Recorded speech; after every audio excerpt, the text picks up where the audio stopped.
Otep à tous, bienvenue sur la chaîne des panafricanistes, par essence, par conviction et par excellence. Celle des citoyens kémites par nécessité et obligation de combat. Nous sommes une chaîne qui n'est quittée que par nos ancêtres et rien que par des ancêtres qui appartiennent à l'égrégore du monde noir. Par conséquent, nous ne croyons en aucun Dieu venu de l'étranger. Toutefois, cette vidéo n'est aucunement destinée à inciter à la haine ou à la violence, car nous menons un combat qui est d'abord et avant tout spirituel, intellectuel et démocratique. Ensuite, il est politique, géopolitique et géostratégique, contre l'impérialisme, le colonialisme, le néocolonialisme et l'endocoloniat, qui sont tous qualifiés de crimes contre l'humanité. Nous menons ce combat sur la base du principe fondamental que nous avons hérité de nos ancêtres kémites, qui est celui de la Mahat, c'est-à-dire solidarité, vérité et justice.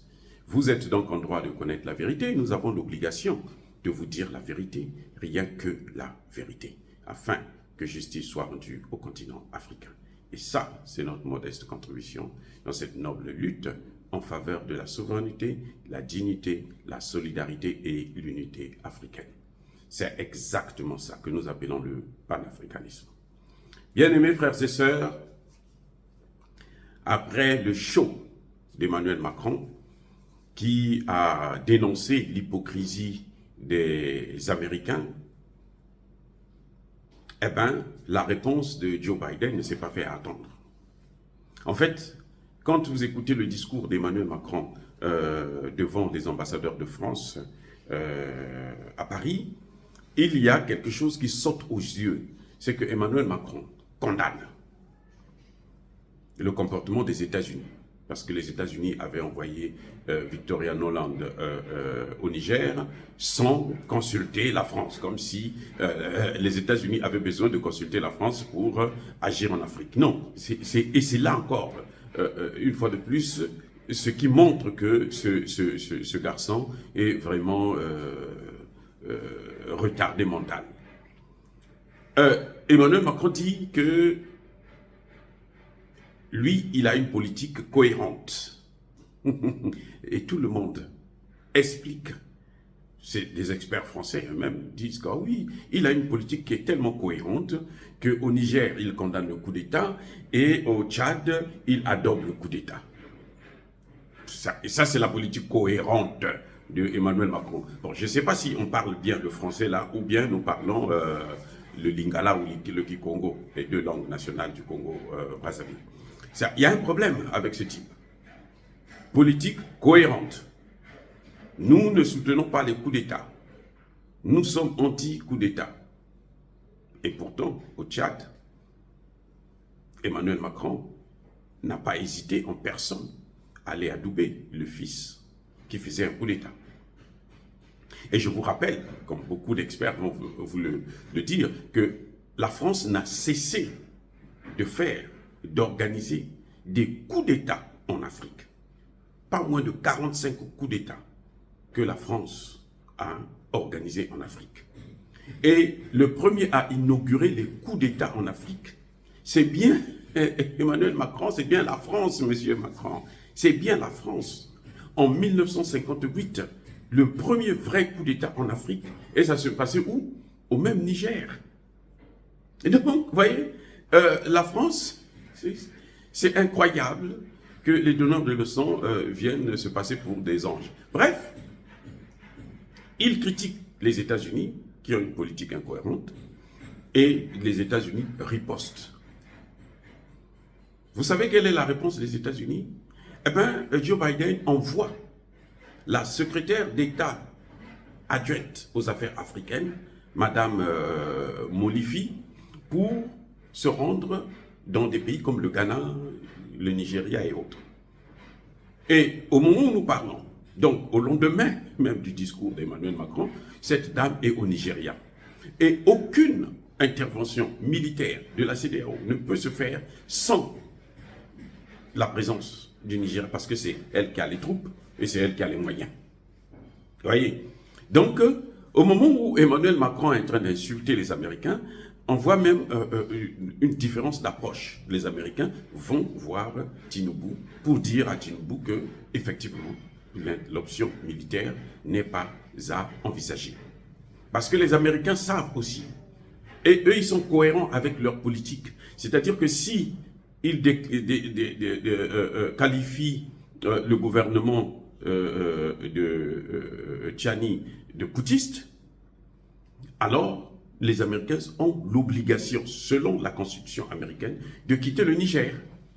C'est pas la France qui dit c'est un gouvernement illégitime, c'est des putschistes, mais ils pensent quand même qu'ils doivent rester là, avec ces putschistes-là, à observer ces putschistes, à regarder ces putschistes.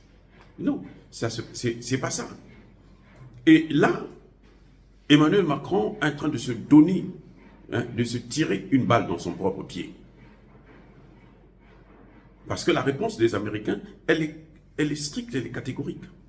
Le secrétaire d'État américain, Anthony Blinken, aussi, l'a encore affirmé que nous sommes pour une solution pacifique de la crise. Et le Nigeria a ouvertement dit à Mme Molifi que le Nigeria n'est pas pour une option militaire. Le Nigeria est désormais pour une option pacifique.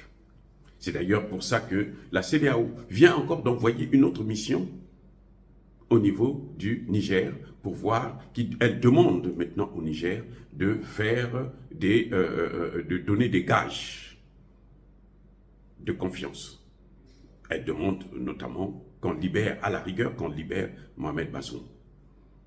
Même si elle dit qu'il faut aller sur un terrain neutre, je vous ai déjà dit qu'il n'y a pas de terrain neutre, puisque Bazoum est nigérien, Tchani est nigérien, donc je ne vois pas quel est l'autre terrain neutre. S'ils veulent aller négocier à l'étranger, et tout ce qui est négociation à l'étranger a toujours été en défaveur des nationaux.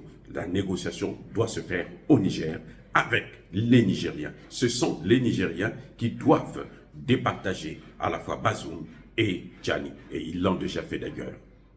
Et vous avez, Emmanuel Macron a mis le général Tchani devant une situation où il ne peut plus reculer.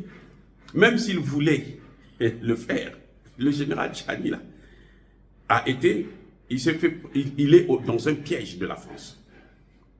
C'est la France qui l'a mis dans ce piège-là, où il ne peut plus bouger. Et dans l'armée, on dit, tu avances, nous avançons, tu t'arrêtes, on s'arrête, tu recules, on t'abat. Voilà le principe fondamental de l'armée africaine. Et que Tchani, aujourd'hui, a déjà reçu tout ce qui, au-delà de toutes les sanctions qu'on pouvait prendre contre le Niger, il les a déjà reçues. Donc Tchani, aujourd'hui, n'a plus rien à perdre. Et ça, c'est la faute de qui? La faute d'Emmanuel Macron. Il n'y a plus rien à perdre. Les sanctions sont les plus sévères, elles sont cruelles et inhumaines, et les menaces militaires s'éloignent parce qu'ils savent que de l'autre côté, d'ailleurs le général Tchani l'a dit, ça ne sera pas une partie de plaisir, hein, vous ne viendrez pas faire une balade de santé. Donc ça veut dire que nous allons nous battre et nous allons en tuer. Et je suis sûr que lorsque des pays comme le Nigeria, la Côte d'Ivoire, le Ghana, le Bénin, le Sénégal vont commencer à recevoir les corps de leurs compatriotes, ils vont commencer à mettre la main sur la tête et vont s'attaquer à leur propre leader. Voilà ce qui est en train de se passer. Emmanuel Macron est en train de mettre le général Tchani dans une situation où, et en principe, il n'a même pas besoin de négocier. Il y a quoi d'autre à négocier? Puisque les sanctions sont déjà là. On vous a déjà puni pour le fait. On ne peut pas vous punir deux fois pour un même fait. C'est ça un principe juridique simple. Et donc, M. Tchani, aujourd'hui, il doit faire ce qu'il veut faire. S'il négocie, il doit négocier peut-être avec l'Union africaine, il doit négocier avec les Nations unies, il doit négocier avec les puissances qui ne sont pas hostiles à son pouvoir. Mais ceux qui pensent qu'il doit partir du pouvoir, alors ils peuvent mettre le doigt là où ils le veulent. Dire cela, c'est inciter à la haine ou à la violence. Non, il fallait vous faire remarquer que, encore une fois de plus, Emmanuel Macron se tire une balle. Cette fois-ci, non seulement dans son pied, mais il se la tire dans la tête. Parce que, après cette situation du Niger, l'influence française va prendre un grand coup sur l'ensemble des pays africains. Parce que aujourd'hui, les positions que la France est en train de prendre durcissent le sentiment anti-français. Ça renforce ce sentiment et qu'il ne faut pas être surpris que de plus en plus des gens, des Africains, la jeunesse africaine puisse se liguer contre la présence militaire française, notamment, et même contre la présence des Français en Afrique. Alors, bien-aimés frères et sœurs, encore une fois de plus, soyez bénis. Je persiste et je signe. Soyez abondamment bénis par le Dieu des Kémites et par nos ancêtres angélisés, mais que tous ceux qui persécutent le continent africain le pillent et le déstabilisent, qu'ils soient noirs, blancs, chinois, arabes, indiens ou qui qu'ils soient punis, maudits, foudroyés, neutralisés, écrasés, effacés par ce Dieu des Kémites et par nos ancêtres angélisés. Vive l'Afrique éternelle, j'ai dit et j'assume.